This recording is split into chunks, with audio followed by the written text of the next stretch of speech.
Bismillahirrahmanirrahim. Assalamualaikum warahmatullahi wabarakatuh. Alhamdulillah hamdan katsiran thayyiban mubarakan fih kama yuhibbu rabbuna wa yardah. Asyhadu an la ilaha illallah wahdahu la syarika lahu wa asyhadu anna Muhammadan abduhu wa rasuluh. Qala ta'ala fi kitabihil karim, ya ayyuhalladzina amanu taqullaha haqqa tuqatih wa la tamutunna illa wa antum muslimun, amma ba'du. Kaum muslimin muslimat rahimakumullah. Alhamdulillah, kita bersyukur kepada Allah Subhanahu wa taala atas segala kenikmatan yang Allah curahkan kepada kita sehingga pada malam hari ini kita dapat melanjutkan kajian kita dari Arba'in Nawawi. Kita sampai hadis yang keempat. Qala al-mu'allif rahimahullah, al-hadithur rabi' an Abi Abdurrahman Abdullah bin Mas'ud radhiyallahu ta'ala anhu qala haddatsana Rasulullah sallallahu alaihi wasallam wa huwa sadiqul masduq, inna ahadakum yujma'u khalqu fi batni ummihi 40 yawman nutfah thumma yakunu 'alaqatan mithla dhalik ثم يكون مضغة مثل ذلك ثم يرسل إليه الملك فينفخ فيه الروح ويؤمر ب4 كلمات بكتب رزقه وأجله وعمله وشقي أو سعيد فوالله الذي لا إله غيره إن أحدكم ليعمل بعمل أهل الجنة حتى ما يكون بينه وبينها إلا ذراع فيسبق عليه الكتاب fayamalu bi'amali ahli an-nar fayadkhuluha wa inna ahadakum la ya'malu bi'amali ahli an-nar hatta ma yakunu bainahu wa bainaha illa dhira' fayasbiqu 'alaihi al-kitab fayamalu bi'amali ahli al-jannah fayadkhuluha, rawahu Bukhari wa Muslim. Hadis yang keempat ini tentang kaidah penciptaan manusia dan juga tentang takdir manusia. Hadis ini dari sahabat Abu Abdurrahman Abdullah ibn Mas'ud radhiyallahu anhu. Beliau berkata, hadatsana Rasulullah sallallahu alaihi wasallam. Rasulullah menceritakan kepada kami, wa huwa shadiqul masduq, dan beliau Rasulullah adalah as-shadiq, yang benar perkataannya, al-masduq, dan yang dibenarkan perkataannya. Beliau mengatakan, inna ahadakum, sesungguhnya salah seorang di antara kalian, yujma'u khalqu fi batni ummihi 40 yawman, dikumpulkan penciptaannya di perut ibunya selama 40 hari berupa nutfah, berupa air mani. Tsumma yakunu 'alaqatan mithla dzalik, kemudian menjadi alaqah, segumpal darah selama itu pula, itu 40 hari. Tsumma yakunu mudghatan mithla dzalik, kemudian menjadi segumpal daging selama itu pula, itu selama 40 hari. Tsumma yursalu ilaihi malak, kemudian diutus kepadanya malaikat. Fayanfukhu fi ruh, kemudian ditiupkanlah roh. Wa yu'maru bi 4 kalimat, dan diperintahkan untuk menulis 4 hal. Bikatsbi rizkihi, menulis tentang rezekinya, wa ajalihi, dan ajalnya, wa amalihi, dan amalannya, wa saqiyun aw sa'idun, dia menjadi orang yang sengsara atau bahagia. Fa wallahi alladzi la ilaha ghairuh, maka demi Allah yang tidak ada sembahan yang benar kecuali Dia, sesungguhnya salah seorang di antara kalian layak malu bi amal ahli jannah, sungguh benar-benar dia beramal dengan amalan penduduk surga. Hatta ma yakunu bainahu wa baina illa dhira', sehingga tidak ada jarak antara dia dengan surga kecuali hanya 1 hasta. Fa yasbiqu alaihi alkitab, tetapi catatan takdir telah mendahulunya. Fa ya'malu bi amal ahli nar, sehingga dia beramal dengan amalan penduduk neraka. Fayadkhuluha, dia pun masuk ke dalamnya. Wa inna ahadakum, dan sebenarnya salah seorang di antara kalian layak malu, dia akan beramal bi amin ahli nar, beramal dengan amalan ahlu neraka. Hatta ma yakunu bainahu wa baina illa dhira, sehingga tidak ada jarak antara dia dan neraka kecuali hanya satu hasta saja. Fa yasbiqu 'alil kitab, tetapi catatan takdir telah mendahulunya. Fa ya'malu bi amin ahli jannah, dia beramal dengan amalan penduduk surga. Fa yadkhuluha, dan dia pun masuk ke dalam surga. Hadis riwayat Imam Bukhari dan Muslim. Kaum muslimin muslimat rahimakumullah, hadis ini beberapa poin yang beliau sampaikan yaitu oleh Syekh Abdul Muhsin bin Hamad Al-Abad Al-Badr. Poin yang pertama adalah perkataan wa huwa shadiqul masduq. Rasulullah disifati dengan as-shadiq, beliau yang jujur, yang benar, al-masduq, dan yang dibenarkan perkataannya. Maknanya as-shadiqu fi qawlihi, Rasulullah adalah benar dan jujur dalam perkataan beliau. Al-musaddaqu fi ma jabi bil wahyi, yang dibenarkan apa yang dibawa oleh beliau dari wahyu. Kenapa Ibnu Mas'ud mensifati Rasulullah dengan as-shadiqul masduq? Beliau Rasulullah adalah orang yang benar dan dibenarkan perkataannya, karena hadis yang akan disampaikan ini adalah berkaitan dengan perkara-perkara gaib. Di antaranya adalah penciptaan manusia di dalam rahim. Suatu yang di dalam rahim termasuk perkara-perkara gaib. Ya. Maka beliau memberikan mukadimah, apa yang akan beliau sampaikan perkara gaib maka harus dibenarkan. Ya. An umuril ghaib allati la turaf illa an tariqil wahyi. Yang mana ketika perkara gaib, ya, itu tidak akan diketahui kecuali dari jalan wahyu. Ya, maka Ibnu Mas'ud mensifati beliau dengan as-shadiqul masduq. Rasulullah adalah yang benar perkataannya dan juga dibenarkan, karena apa yang beliau sampaikan itu semata-mata wahyu dari Allah Subhanahu wa taala. Lebih-lebih ini adalah perkara gaib. Poin yang kedua, yujma'u khalqu fi batni ummi, dikumpulkan penciptaan manusia di perut ibunya. Yujma'u ma'ul rajul ma'a ma'il mar'ah fi rahm, yaitu dikumpulkan yaitu air mani laki-laki dan perempuan di dalam rahim. Fayakhluqu minhuma insan, sehingga terciptalah dari bercampurnya dua air mani ini menjadi manusia. Sebagaimana firman Allah Subhanahu wa taala dalam surah At-Tariq, wa khuliqa mimma dafiq, dan manusia itu diciptakan dari mimma, dari air mani yang terpancar. Begitu pula firman Allah Subhanahu wa taala, alam nakhluqukum mimma immahin faj'alnahu fi qararin makin. Bukankah kami menciptakan kalian itu dari air yang hina, dari air mani, faj'alnahu fi qararin makin, kemudian kami jadikan dia di tempat yang kokoh, yaitu di dalam rahim tersebut. Ma'asyiral muslimin rahimakumullah. Jadi poin kedua, bahwasanya penciptaan manusia dikumpulkan dalam perut ibunya, yaitu berasal dari air mani laki-laki dan perempuan atau suami istri.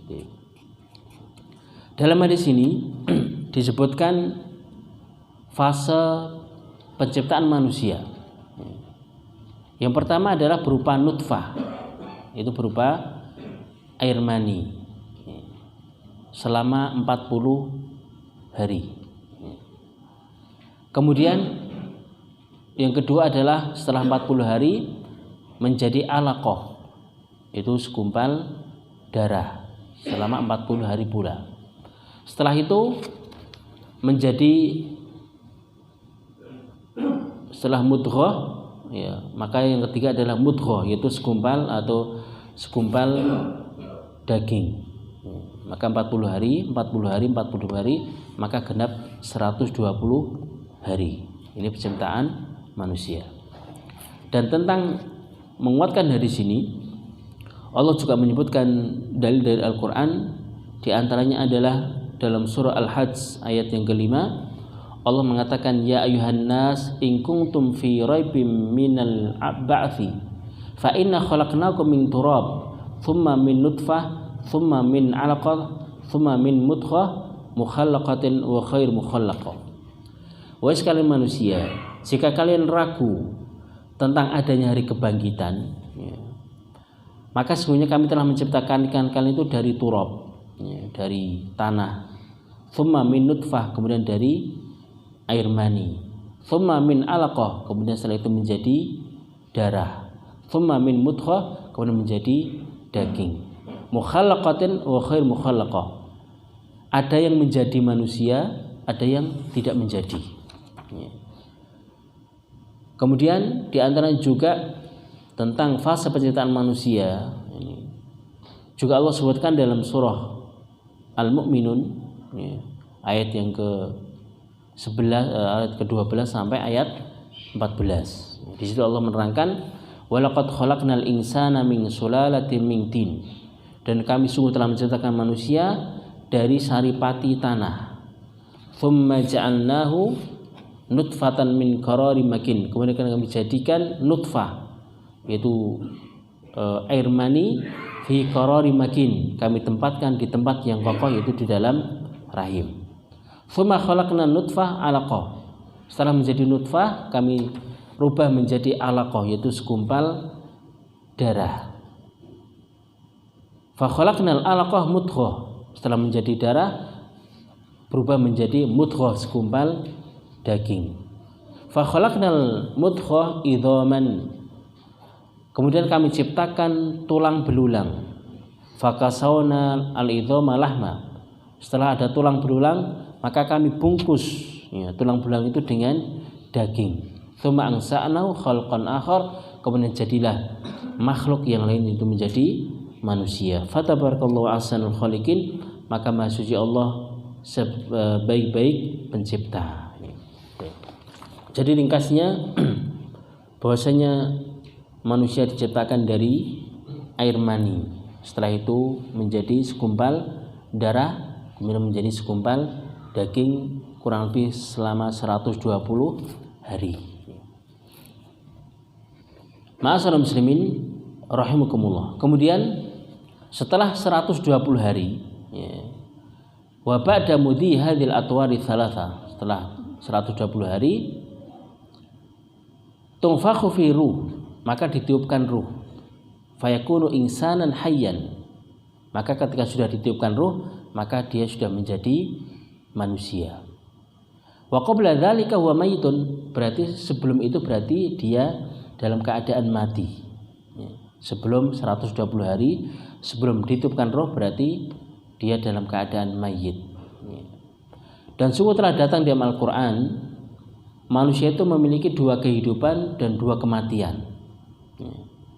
Memiliki dua kehidupan dan dua kematian. Sebagaimana firman Allah dalam surah Ghafir ayat ke-11, qalu rabbana amattana itsnatain wa ahyaitana itsnatain. Mereka mengatakan tentang orang-orang kufar, wahai Rabb kami, amattana itsnatain, engkau telah mematikan kami dua kali, wa ahyaitana itsnatain, dan engkau telah menghidupkan kami dua kali pula. Kapan mati yang pertama? Maka qabla nafhiru, kematian yang pertama adalah ketika sebelum ditiupkan ruh. Maka manusia dalam keadaan mati. Ketika proses menjadi nutfah, air mani, kemudian segumpal darah, kemudian segumpal daging, ini adalah kematian yang pertama. Wal hayatul ula, kemudian kehidupan yang pertama adalah min nafkhir ruh ila bulughil ajal. Kehidupan yang pertama adalah ketika sudah ditiupkan ruh di dalam rahim sampai nanti ajal tadi. Nah, ini adalah kehidupan yang pertama. Wal mautatu tsaniyah, kematian yang kedua, mim ba'dil maut, ketika dia sudah hidup di dunia kemudian mati. Ini adalah kematian yang kedua. Wa idil mautah la tunafil haya al barzah tsabita bil kitab was sunnah. Maka setelah ada kematian kedua tadi, maka manusia akan mengalami kehidupan setelah kematian, yaitu di alam barzah. Yang ini sudah dijelaskan dalam Al-Quran dan juga surah Nabi Shallallahu Alaihi Wasallam. Kemudian kehidupan yang kedua adalah kehidupan setelah hari kebangkitan, yaitu kehidupan yang pada yaumul qiyamah, daimatun mustamirah, yang senantiasa, yang tidak ada berakhirnya, yaitu kehidupan yaumul qiyamah. Maka inilah keadaan, ya, 4 keadaan manusia, ya, mengalami 2 kematian dan juga 2 kehidupan. Sebagaimana Allah jelaskan dalam ayat yang lain, dalam surah Al-Hajj ayat 66, wa huwallazi ahyaakum tsumma yumitukum tsumma yuhyikum. Dialah Allah Subhanahu wa taala yang telah menghidupkan kalian, kemudian mematikan, kemudian menghidupkan lagi. Begitu pula firman Allah Subhanahu wa taala dalam surah Al-Baqarah ayat 28, kaifa takfuruna billah. Bagaimana kalian bisa kufur kepada Allah Subhanahu wa taala wa kuntum amwatan. Padahal dulu kalian itu mati. Ini yang pertama. Fa ahyakum, kemudian Allah hidupkan. Tsumma yumitukum, kemudian Allah matikan. Tsumma yuhyikum, kemudian Allah hidupkan.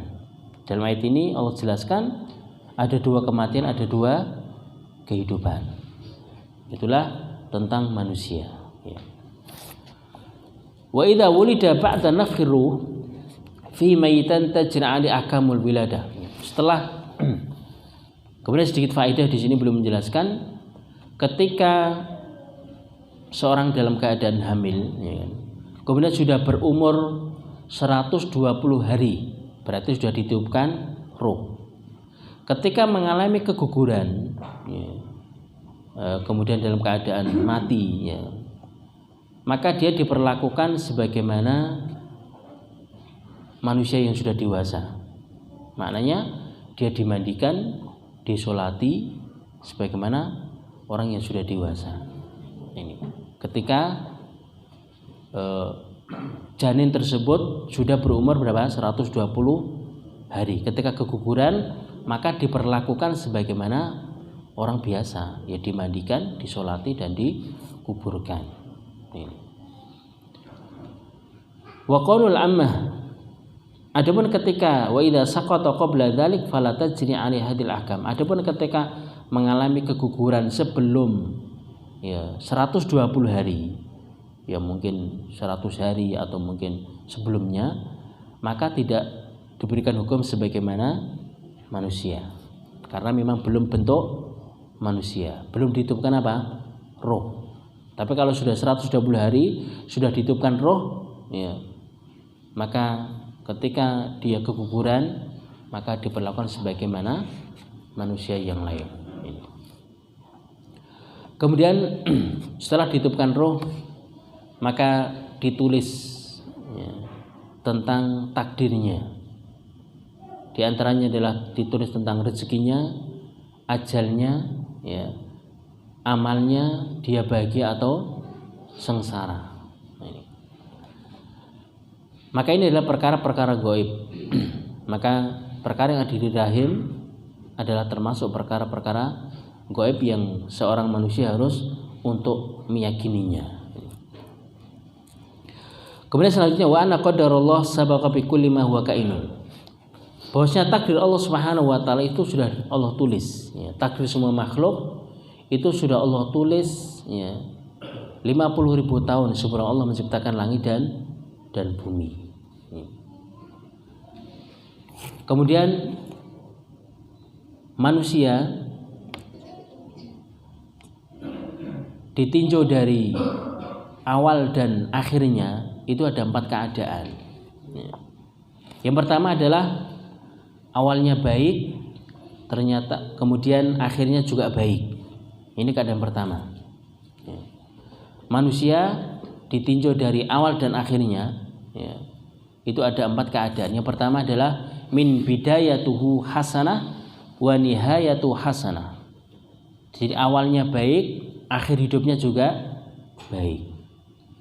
Yang kedua, man kanat bidayatu sayyi'ah wa nihayatu sayyi'ah. Awalnya buruk, akhir hidupnya juga buruk. Yang ketiga, man kanat bidayatu hasanah wa nihayatu sayyi'ah. Yang ketiga adalah orang yang awalnya, jadi awal kehidupan itu baik, menjadi orang baik, tetapi di akhir umurnya, di akhir kehidupannya dia adalah buruk. Kalladzina sa'ala ta'atillah, seperti orang-orang yang dalam kehidupannya, di awal kehidupannya dia senantiasa taat, tetapi ternyata di akhir hidupnya sebelum meninggal ternyata dia irtada anil Islam, ternyata dia murtad dari Islam dan mati di atas agama kafir. Ini keadaan ketiga. Awalnya ternyata dia baik, dia muslim, ya kan, dia taat kepada Allah, tapi ternyata di akhir hidupnya dia menjadi orang yang murtad, sehingga di akhir hidupnya menjadi su'ul khotimah.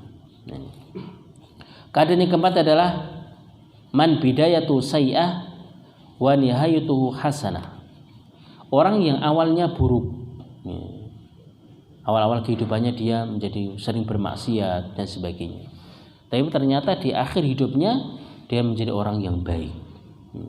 Kasaharah, seperti tukang sihir ketika di masa Fir'aun, tukang sihir Fir'aun, alladzina amanu bi rabbi Harun wa Musa. Di awalnya dia tukang sihir, mengikuti kepada Fir'aun, tetapi di akhir hidupnya ternyata dia beriman kepada Allah Subhanahu wa ta'ala, yang ketika itu nabinya adalah Nabi Harun dan Nabi Musa alaihissalam. Maka inilah 4 keadaan manusia. Ada yang awalnya baik, akhirnya juga baik. Yang kedua, ada yang awalnya buruk, akhirnya juga buruk.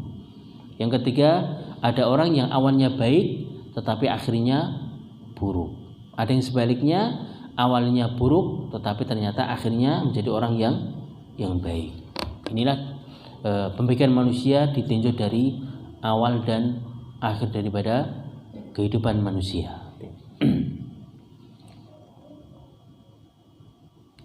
Begitu pula contoh orang yang awalnya buruk kemudian akhirnya baik adalah kal Yahudi, seperti orang-orang Yahudi, alladzina kana yakhdumu an-nabi sallallahu alaihi wasallam, yang dia membantu Nabi sallallahu alaihi wasallam, namun wa arda 'anil Islam fa aslama, namun pada akhirnya dia masuk Islam. Pada awalnya dia orang-orang Yahudi, tidak beriman kepada Nabi sallallahu alaihi wasallam. Maka Nabi mengatakan alhamdulillahilladzi anqadha minan nar. Maka Rasulullah mengatakan segala puji milik Allah yang telah menyelamatkan dia dari neraka. Yang awalnya orang Yahudi, tapi ternyata di akhir kehidupannya dia masuk Islam. Ma'asyiral muslimin rahimakumullah. Kemudian poin berikutnya berkaitan dengan hadis ini. Dalal hadis ala anna al-insan ya'malul amal alladhi fi sa'adatuhu wa syaqawatuhu bimasyiati wa iradati. Dalam hadis ini ditunjukkan bahwa manusia itu beramal dengan amalan yang akan menunjukkan kepada kebahagiaan, dan juga ada orang yang beramal dengan amalan yang menunjukkan akan kesengsaraan dia. Bimasyiatihi wa iradati, tentu dengan kehendak dan keinginannya. Wa anau bidzalika la yakhruju min an masyiatillah wa iradati, dan itu semua tidak keluar dari kehendak, dari takdir Allah Subhanahu wa taala. Wa huwa mukhayyarun, manusia itu punya kehendak, manusia itu punya keinginan, punya kemampuan, tetapi kehendak dan kemampuan manusia itu tergantung daripada kehendak Allah Subhanahu wa taala. Bi'tibari anu ya'malu bi ikhtiyarihi wa muyassarun. Manusia itu bisa punya pilihan untuk bisa beramal baik, untuk bisa beramal buruk. Manusia itu punya pilihan. Kalau kita tidak tahu takdir kita, baik atau buruk, kita akan tentu memilih perkara yang baik, karena kita tidak tahu takdir kita. Apakah menjadi orang bahagia, orang sengsara, masuk neraka atau masuk surga. Kalau kita tidak tahu, tentunya kita akan melakukan amalan-amalan kebaikan. Sebagaimana dicontohkan oleh sebagian para ulama, ketika perkara dunia, ya, ada negeri A dan negeri B. Negeri A ini, ya, itu berisi orang-orang yang buruk, terjadi pembunuhan, pencurian dan sebagainya. Negeri B ini adalah orang-orang yang baik, soleh, aman, tentram dan sebagainya. Tentu manusia itu akan memilih negeri yang B. Sebagaimana tentang perkara agama, sudah dijelaskan ini adalah ketaatan. Jalan menuju surga itu seperti ini: melakukan ketaatan, meninggalkan larangan. Kemudian di sana ada jalan menuju ke neraka, bermaksiat, durhaka, kesyirikan dan sebagainya. Maka tentu manusia akan melakukan hal yang baik. Sebagai dalam hadis, ya Rasulullah, kita sudah ditentukan di mana surga dan neraka kita. Kenapa kita tidak pasrah saja terhadap takdir? Maka Rasul mengatakan, la i'malu fakulun muyassarun. Tidak, beramallah, maka semua itu akan diberikan apa? Kemudahan oleh Allah Subhanahu wa taala. Maka dalam hadis ini bahwasanya seseorang, ya, tidak tahu tentang takdirnya, ya, maka tentunya seorang itu akan beramal dengan amalan penduduk surga. Kemudian poin berikutnya, anal insan yajibu ayakun al khaufin wa roja. Manusia harus memiliki sifat khauf dan roja, itu merasa takut dan juga berharap, ya. Li'anna minan nas man ya'mal khair fi hayatihi. Karena di antara manusia ada yang beramal kebaikan dalam kehidupannya. Thumma yuhtamalu bil khatimati su. Tapi ternyata di akhir hidupnya dia beramal amal keburukan sehingga dia mati dalam keadaan su'ul khotimah. Di awalnya dia taat kepada Allah Subhanahu wa taala dan sebagainya. Namun ternyata di akhir hidupnya dia mati dengan su'ul khotimah. Wa anna la yanbaghi lahu ayaqta ar-raja. Maka tidak sepantas seseorang itu untuk putus harapan, ya. Fa insan qad ya'malu bil ma'asi tawilan. Yang kedua, terkadang manusia itu bermaksiat. Dalam kehidupannya dia bermaksiat.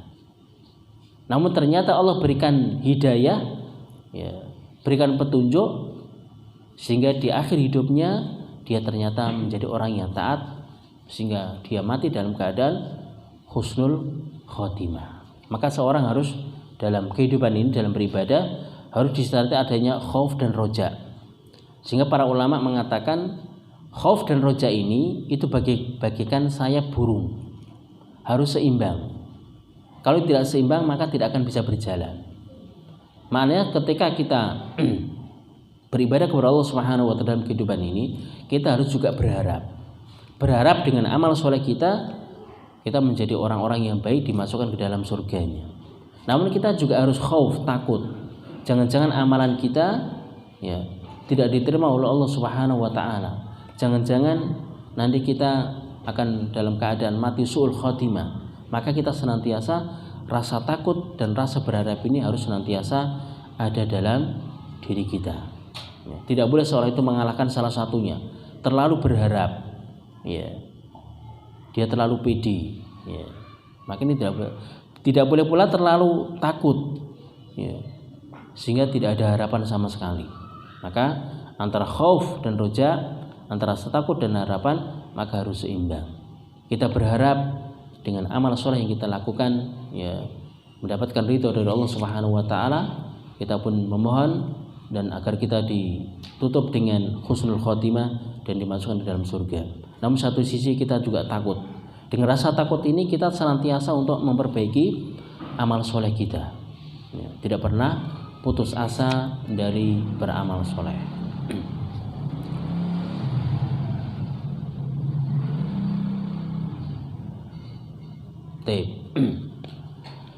Kemudian poin berikutnya, Berkata Imam Nawawi dalam syarah hadis ini diantaranya, ketika ada yang bertanya tentang firman Allah Subhanahu wa taala, innal ladzina amanu wa amilus sholihat inna la nudhi'u ajra man ahsana amala. Sesungguhnya orang-orang yang beriman dan beramal soleh, kami tidak akan menyia-nyiakan pahala mereka. Dari ayat ini, orang yang beramal soleh dari keikhlasannya itu akan diterima. Wa idza hasal al-qubul bi wa'dil karim. Apabila diterima sebagaimana janji Allah Subhanahu wa taala. Namun terkadang ternyata di akhir hidupnya dia menjadi orang yang su'ul khotimah. Terus bagaimana dengan ayat ini? Allah tidak akan menyia-nyiakan pahala orang yang beramal soleh. Maka di antara jawabannya, kenapa seseorang di awal hidupnya itu menjadi orang baik taat, tapi ternyata kok di akhir hidupnya menjadi orang yang buruk? Maka di antara jawabannya adalah ana khatimatu su'in nama takunu fi haqqi man asal amal. Bisa jadi orang yang beramal tadi, secara dohir dia beramal soleh, tetapi dalam hatinya tidak ada yang tahu. Ternyata dia tidak ikhlas. Ternyata dia ketika beramal hanya sum'ah, supaya didengar, supaya dilihat orang. Sehingga di akhir hidupnya ternyata menjadi su'ul khotimah. Kami dalam hadis yang lain, in akhadakum la ya'malu bi amil ahli jannah fi ma yabdu linnas. Sesungguhnya salah seorang di antara kalian itu beramal dengan amalan ahlul jannah. Apa yang nampak bagi manusia, memang secara dohir dia beramal-amal soleh, tetapi nggak tahu hatinya ikhlas atau tidak apa yang diharapkan, sehingga di akhir hidupnya ternyata dia menjadi su'ul khotimah. Ini dan maka dalam hadis tadi sesungguhnya manusia itu layak malu bi amil ahli jannah, dia akan beramal dengan amalan ahlul jannah, sehingga tidak ada jarak antara dia dan surga kecuali satu hasta saja. Kemudian ternyata di akhir hidupnya dia beramal dengan amalan ahlun nar, bermaksiat, pada akhirnya dia masuk ke dalam neraka. Sebaliknya ada seseorang dia beramal dalam kehidupannya, dia beramal dengan amalan ahlun neraka, sehingga tidak ada jarak antara dia dan neraka kecuali satu hasta. Tetapi catatan takdir telah mendahulunya, ternyata di akhir hidupnya dia beramal dengan amalan penduduk surga, sehingga dia masuk ke dalam surga. Maka disinilah kita harus dalam kehidupan ini harus adanya khauf dan roja, berharap dan juga sekaligus ada khawatir dan takut akan amalan kita. Maka pentingnya seorang itu beramal terpenuhi dua syarat tadi, ikhlas dan juga mutaba'ah. Mutaba'ah saja tidak cukup. Syarat diterima sebuah amalan itu ada dua. Pertama adalah betul-betul ikhlas, yang kedua adalah sesuai dengan petunjuk Nabi Shallallahu Alaihi Wasallam. Ma'asyiral muslimin, rahimakumullah, ini diantara beberapa poin yang beliau jelaskan tentang hadis yang keempat ini. Kemudian faedah atau kesimpulan dari hadis ini, yang pertama adalah bayanu atwari khalqil insan fi batni ummi. Dalam hadis ini ada penjelasan fase penciptaan manusia di perut ibunya. Itu akan mengalami 3 fase tadi, 40 hari menjadi nutfah, 40 hari menjadi segumpal darah, 40 hari menjadi segumpal daging, kurang lebih 120 hari. Faedah yang kedua, ana nafkharu yakunu ba'da mi'ati wa isrina yauman. Dihidupkannya ruh di dalam rahim ketika sudah berusia 120 hari. Maka ketika itu wabidzalika yakunu insanan, maka dia sudah menjadi manusia. Faedah yang ketiga, ana minal malaikah man huwa muwakkalun bil arham. Di antara malaikat ada yang Allah tugasi di dalam rahim. Apa tugasnya? Untuk meniupkan ruh tadi. Ini di antara sekian para malaikat yang Allah tugaskan, ada malaikat yang diberikan tugas di dalam rahim. Yang keempat adalah wujubul iman bil ghaib. Wajibnya kita beriman dengan perkara gaib, termasuk dalam perkara rahim janin tadi, makanya perkara gaib. Maka kewajiban kita sebagai muslim adalah untuk mengimaninya. Faedah kelima, wujubul iman bil qadar wa annahu sabaqa fi kulli ma huwa kainun. Wajibnya beriman terhadap takdir. Bahwasanya di antara rukun iman yang keenam, al-iman bil qadar khair wa syarri. Beriman terhadap takdir Allah yang baik ataupun yang buruk. Maka dalam hadis tadi, maka setelah ditiupkan roh, maka diperintahkan untuk ditulis 4 perkara, ya, tentang rezekinya, tentang ajalnya, tentang amalnya, tentang dia bahagia atau sengsara. Jadi rezeki kita sudah ditulis oleh Allah Subhanahu wa taala ketika di dalam rahim, ketika sudah berumur 120 hari sudah ditentukan rezeki manusia itu. Ajalnya, amalnya, bahagia atau sengsara. Kemudian yang ketujuh, yang selanjutnya adalah jawazul half, bolehnya bersumpah dengan nama Allah Subhanahu wa taala. Sebagaimana dalam hadis tadi, fa wallahi la ilaha illa khairu, ya kan? Maka demi Allah yang tidak ada sesembahan yang benar kecuali Dia, yaitu Allah Subhanahu wa taala. Faedah yang ketujuh, anal a'mal bil khawatim. Amalan itu tergantung penutupnya, ya.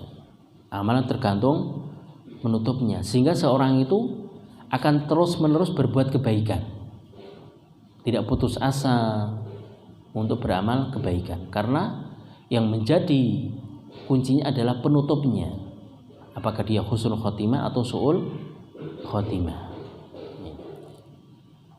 Kemudian yang kedelapan, al-jamu bainal khauf war roja, wa anna ala man ahsana ay khaufa su'ul khotimah wa anna man asa'a la yaqnatu min rahmatillah.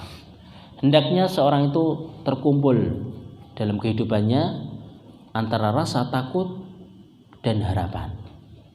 Wa anna ala man ahsana, ketika orang itu berbuat baik, ya, berbuat ketaatan, ay khaufa su'ul khotimah, hendaknya dia khawatir nanti diakhiri dengan kehidupan yang buruk, sehingga dia terus beramal, tidak putus asa. Wa anna man asa'a la yaqnutu min rahmatillah, dan orang yang terjatuh dalam maksiat dosa, hendaknya dia tidak putus asa, dia terus beramal memperbaiki dirinya, karena al-amal bil khawatim, amal seorang itu tergantung penutupnya. Kesimpulan adalah anal amal sababu dukhuli jannah wan nar. Bahwasanya amalan-amalan itu ada yang menyebabkan masuk ke dalam surga, dan juga ada amalan yang menyebabkan masuk ke dalam neraka. Sudah dijelaskan oleh Allah dan Rasulnya mana amalan-amalan yang bisa masuk ke jannah dan mana amalan yang bisa menjerumuskan seorang ke dalam neraka. Kemudian faedah yang ke-10 yang terakhir adalah anna man kutiba sakian la yu'lamu halu fid dunya wa kada aksu. Bahwasanya orang yang sudah ditentukan dia menjadi orang yang sengsara, itu keadaannya tidak bisa diketahui di dunia ini, tidak bisa. Dia nanti di akhirat menjadi orang sengsara, itu tidak bisa ditentukan di dunia ini, tidak bisa. Begitulah sebaliknya, seorang dikatakan, ya, ditulis ditetapkan menjadi orang yang bahagia, tidak semata-mata diketahui dari kehidupan dunia ini. Maka ma'asyiral muslimin rahimakumullah, hadis yang keempat ini hadis yang sangat agung, yang sangat besar, berkaitan dengan kaidah penciptaan manusia, begitu pula tentang takdir manusia, begitu pula tentang hendaknya seseorang memiliki sifat khauf dan roja, ya, karena amalan seorang itu tergantung pada khawatim, pada penutupnya. Tapi ma'asyiral muslimin rahimakumullah, demikian selesai hadis yang keempat. Pada intinya hadis keempat ini kaidah tentang penciptaan manusia dan juga tentang takdir manusia, dan juga hendaknya seseorang itu istiqomah untuk senantiasa beramal soleh karena seorang tidak tahu tentang akhir kehidupannya. Demikian yang kita sampaikan, mudah-mudahan bermanfaat. Mungkin banyak kurang dan khilafahnya, kami mohon maaf yang sebesar-besarnya. Wa akhiru da'wana subhana bihamdik asyhadu an la ilaha illa anta astaghfiruka wa atubu ilaik. Assalamualaikum warahmatullahi wabarakatuh.